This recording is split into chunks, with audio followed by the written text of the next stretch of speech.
যে মহিলা নিজের স্বামীকে সন্তুষ্ট করতে পারে না, একটা স্বামীর মনোতুষ্টি করতে পারে না, স্বামীকে শ্রদ্ধা জানাতে পারে না, আল্লাহর জান্নাত তার জন্য হারাম।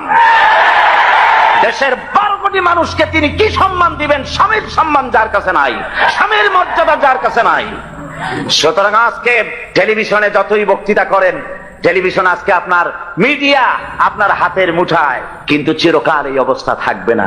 পণ্ডিত জওয়াহরলাল নেহেরু একবার পাগলা গারদে গিয়েছিলেন, কি বলে এটাকে, মেন্টাল হসপিটাল। তো পাগলেরা পণ্ডিত নেহেরুকে দেখছে মাথায় কেস্টে টুপি, শেরওয়ানি, চশমা জামা, হাতে ছড়ি, দেখতে তো মানানসই সুপুরুষ। পাগলেরা বলছে তুমি কে গো? উনি বলছেন আমাকে চেনো নাই, আমি হচ্ছি ভারতের প্রধানমন্ত্রী পণ্ডিত জওয়াহরলাল নেহেরু। পাগলরা বলছে ও এই কথা, আমরা যখন এই পাগলা গারদে আসছিলাম এই তোমার মতো এরকম লম্বা লম্বা কথা আমরাও বলেছি, থাকো কিছুদিন আমাদের সাথে, তোমার মাথাও ঠান্ডা হয়ে যাবে। সুতরাং মাথা তো এখন খুব গরম, যার জন্য গরম গরম কথা বলছেন। ত্রাণ সাহায্য দিতে যায় আর আপনি বলেন ওরা নাটক করে। বিরোধী দলের নেত্রী, দেশ নেত্রী বেগম খালেদা জিয়াকে ত্রাণ সামগ্রী বিতরণ করতে না দিয়ে এলাকার লক্ষ লক্ষ মানুষকে, বনি আদমকে বঞ্চিত করেছেন আপনি। এদেশের বর্ষিয়ান জননেতা যিনি রাজনীতি করেছেন আপনার বাবার সাথে, সেই পিতৃতুল্য মর্যাদা সম্পন্ন নেতা অধ্যাপক গোলাম আজমকে মিরপুরে ত্রাণ সামগ্রী বিতরণ না করতে দিয়ে গোলাম আজমের সাথে বেয়াদবি করেছেন। আপনার এই বেয়াদবির শাস্তি আপনাকে পেতে হবেই হবে।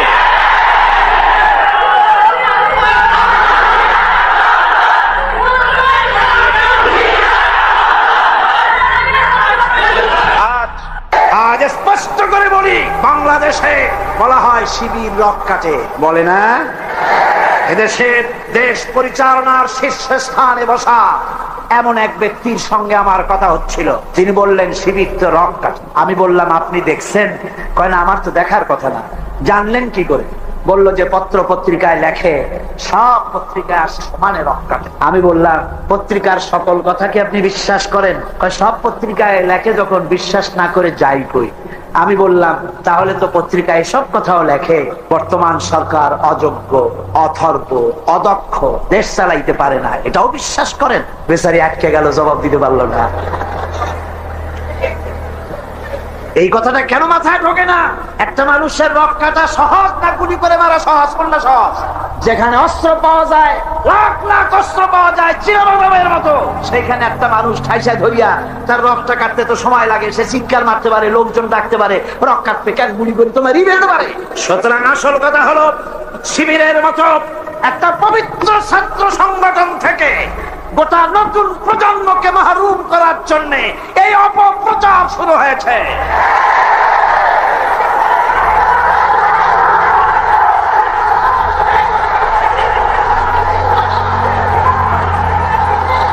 আমার মুসলমান ভাইয়েরা, এজন্য আমি বলতে চাই, আমার ভাইদেরকে বলতে চাই, তোমরা একটুখানি যাদের বিরুদ্ধে লেগেছো, একটুখানি যায় দেখো রাতের আধারে এই ছেলেগুলি কি করে, ওদের রিপোর্ট দেখো।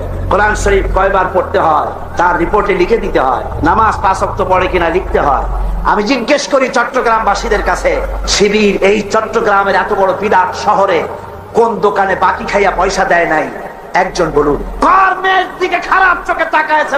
মেয়ে হাইজাক করেছে, কাকে গুলি করেছে, কোথায় ডাকাতি করেছে? বরং আপনারা, ওরা যখন সভ্যদারি করে একটু খোঁজ নিয়ে, ওরা জানে না, এইরকম খোঁজ নিয়ে দেওয়ালের কাছে গিয়ে কান লাগায় দেখেন কলেজের ভার্সিটির এই ছেলেগুলি, ওরা কোরআন সরাসরি পড়ে নাই, বাংলায় কোরআন হাদিস বুঝেছে, রাত্রি বেলায় কিভাবে আল্লাহর দরবারে কান্দে, কিভাবে তাহাজ্জুদের নামাজ পড়ে, আর কিভাবে ওদের কলিজার, ওদের ভাই 70টি নেতার কর্মী শাহাদাতের নাজরানা আল্লাহর দরবারে পেশ করেছে পর্যন্ত।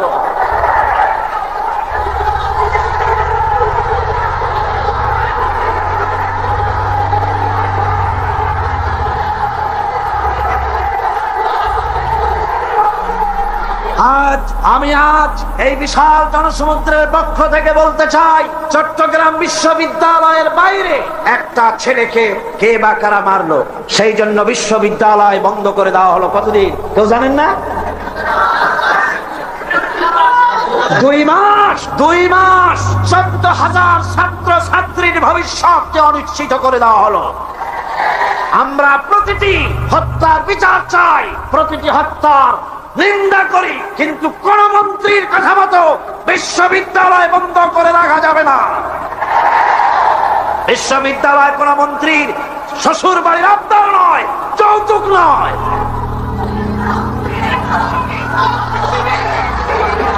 আজ চট্টগ্রামে বিবেক সম্পন্ন লোকদের কাছে আমি আপিল করে গেলাম, বিশ্ববিদ্যালয়কে খুলে দিতে হবে। এই 14,000 ছাত্র ছাত্রীদের ভবিষ্যৎকে জলাঞ্জলি দেওয়া যাবে না।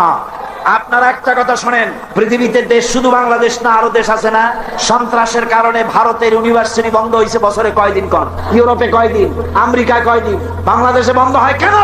আর কারণ পেঁয়াজ রসুন যেমন এখন ভারত থেকে আমদানি করা লাগে, মুরগির ডিমের থেকে কসমের ডিম আমদানি করা লাগে, সুই থেকে শুরু করে প্লেনের পাস পর্যন্ত ভারত থেকে আনা লাগে। বাংলাদেশ এখন ভারতের কলোনি, ভারতের মার্কেট, ঠিক কিনা? সুতরাং পেঁয়াজ রসুন যেমন আমদানি করা লাগে, ডাক্তার, ইঞ্জিনিয়ার, প্রফেসর তাও যেন ভারত থেকে আনা লাগে। এই জন্য কলেজ বিশ্ববিদ্যালয় বন্ধ করে দেওয়া হচ্ছে।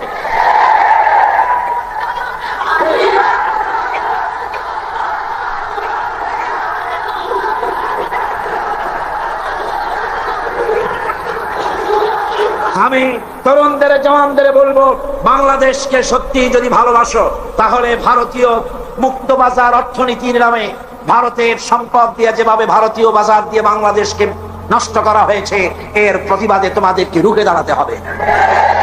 মুক্তিযোদ্ধাদেরকে বলবো, মুক্তিযোদ্ধারা তোমরা যারা জীবন দিয়ে, রক্ত দিয়ে এই ভূখণ্ডকে একটা সম্পূর্ণ বাংলাদেশে পরিণত করার জন্য জীবন আর রক্তের বিনিময় দেশ স্বাধীন করেছিলে, মনে রেখো একটা দেশের নামের পরিবর্তনে বা সে দেশের পতাকার পরিবর্তনে দেশের মানুষের ভাগ্যের পরিবর্তন হয় না।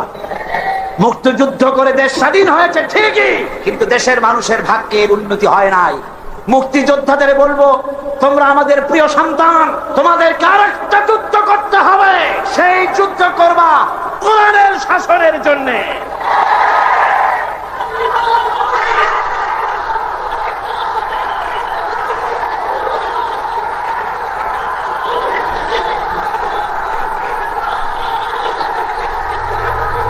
মুক্তিযোদ্ধারা, সমস্ত মুক্তিযোদ্ধাদের প্রতি আমার আবেগ ভরাই আবেদন রইল, বাংলাদেশকে ইসলামী শাসন প্রবর্তন করার জন্য আপনারা আপনাদের অবদান রাখুন। কিয়ামতে পুরস্কার পাবেন আল্লাহর দরবারে, কোনো সন্দেহ নাই। যুবকদের ব্যাপারে সর্বশেষ কথা, কোরআন পড়ো, হাদিস পড়ো, বখাটেপনা, মাস্তানিপনা, সাদাবাজি বন্ধ করো। সত্যিকারের মুসলমান হয়ে আল্লাহর দ্বীনের দিকে এগিয়ে আসো। জান্নাত তোমাদের জন্য অবধারিত। বুড়া মানুষ একটাও ভেস্তে যাবে না কিয়ামতে। বুড়া মানুষ একটাও ভেস্তে যাবে না, কালো মানুষ একটাও ভেস্তে যাবে না। বুড়া মানুষরা আবার অসন্তুষ্ট হয়ে, আপনি যখন ভেস্তে যাবেন আল্লাহ আপনারে জওয়ান বানায় দিবেন।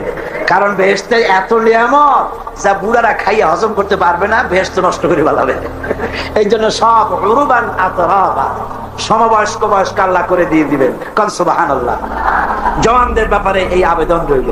আরেকটি কথা না বললে নয়, সেটা হচ্ছে এনজিও। সেটা কি? এনজিও। বাংলাদেশে বড় রকমের একটি সমস্যা এনজিও। সব এনজিও খারাপ তা নয়, কয়েকটা এনজিও আছে ইসলামের মারাত্মক শত্রু। বাংলাদেশে ইসলামের শ্রেষ্ঠ শত্রু হচ্ছে প্রাক, 2 নম্বরে কারিতাস, 3 নম্বরে অক্সফাম। 52টা ইসলাম বিদ্বেষী এনজিও বাংলাদেশে কাজ করছে। আমাদের দেশে বামপন্থীরা এতদিনে খয়রাত করতো, ভিক্ষা করা ছাড়া উপায় থাকতো না, যেহেতু রাশিয়া তো শেষ। এনজিওরা এদের সকলকে চাকরি দিয়ে দিছে। আর এদের পত্রিকা হলো, এনজিওদের পত্রিকা হলো, ওর নাম রাখছে জনকণ্ঠ, আসলে এটার নাম হলো জঘন্য কণ্ঠ। এই জঘন্য কণ্ঠ আজকের কাগজ, ভোরের কাগজ, সকালের কাগজ, বাংলা বাজার, সবুজ বাংলা, আলামী, যতগুলি পত্রিকা সব ভারতের টাকা দিয়া পত্রিকাগুলি পরিচালিত হয়। এনজিওরা এই পত্রিকার মাধ্যমে ওলামাদেরকে ফতোয়াবাজ বলে গালি দেয়, ঠিক কিনা? ওরা নিজেরা মতলববাজ, তাই আলেমদের বলে ফতোয়াবাজ। ওরা তুত গাছ লাগাইছে, জানেন তো তুত গাছ? বগুড়ায় গেলাম, ওরা কয় যে আলেমেরা সব তুত গাছ কাটছে। আমরা আলেমদের খাইয়ে খাইয়ে কাম নাই, তুত গাছ খাই। তুত গাছ লাগাইছো না? কেন তুত গাছ লাগিয়েছ? আমার দেশে সুতার প্রয়োজন, রেশমের এত কাপড় পড়বে কোন বড় লোক? তারপর যদিও রেশমি কাপড় দরকার, আমি মানলাম, সেজন্য এক জায়গায় শত শত বিঘা জমি কেন, সেখানে তোমরা তুঁত গাছের চাষ করো। কিন্তু মাইলের পর মাইল রাস্তার দুই ধারে তুঁত গাছ লাগাইয়া উদ্দেশ্যটা কি? কারা সংরক্ষণ করবে, কারা পোকা চাষ করবে, কারা তুঁত আহরণ করবে? আসল উদ্দেশ্য কি জানেন? আসল উদ্দেশ্য হলো দেশ যাতে বনায়ন করে দেশ সমৃদ্ধ না হয়। একটা মেহগনি গাছ লাগালে 15 বছর পর মেহগনি গাছের দাম হবে 20,000 টাকা, সেখানে তুঁত গাছ 20 বছর পরে দাম হবে না 10 টাকাও। বাংলাদেশের এই বনায়নের বিরুদ্ধে তুঁত গাছ লাগিয়ে তারা বড় বড় গাছ লাগাবার পথকে বন্ধ করে দিচ্ছে। সুতরাং এই বদনাম যদি তোমরা আমাদের দাও, শোনো, এই বদনাম যদি আমাদের দাও, আলেমেরা তুঁত গাছ কাটে, এই তুঁত গাছ দিয়েই আমরা তোমাদের ভূত ছাড়াবো ইনশাআল্লাহ। আজ শহর সমূহে আপনি যদি মসজিদ বানাতে চান জায়গা পাবেন না, ভূমি প্রশাসন থেকে বলবে জায়গা নাই। কিন্তু কারিতাস, অক্সফাম, এনজিওরা যদি জায়গা কিনতে চায়, চাষ বানাবার জন্য জায়গা চিনতে চায়, এই চট্টগ্রাম শহরে জায়গার অভাব হবে না। ঠিক কিনা কর? জোরে বলেন ঠিক কিনা? অদূর ভবিষ্যতে বাংলাদেশকে লেবানন এবং বৈরুত বানাবার একটা ষড়যন্ত্র নিয়ে এনজিওরা তারা কাজ করে যাচ্ছে। তারা আমাদের দেশের গরিব মানুষদেরকে খ্রিস্টান বানাচ্ছে। সুতরাং এনজিওরা তাদের অপতৎপরতা যদি বন্ধ না করে, তাহলে এই বাংলাদেশের 11.5 কোটি মুসলমানের মধ্য থেকে আবার টিপু সুলতানের জন্ম হবে, ফকির মজনু শাহর জন্ম হবে। আমরা এনজিও পিটাইয়া বঙ্গোপসাগর পার করে দেব।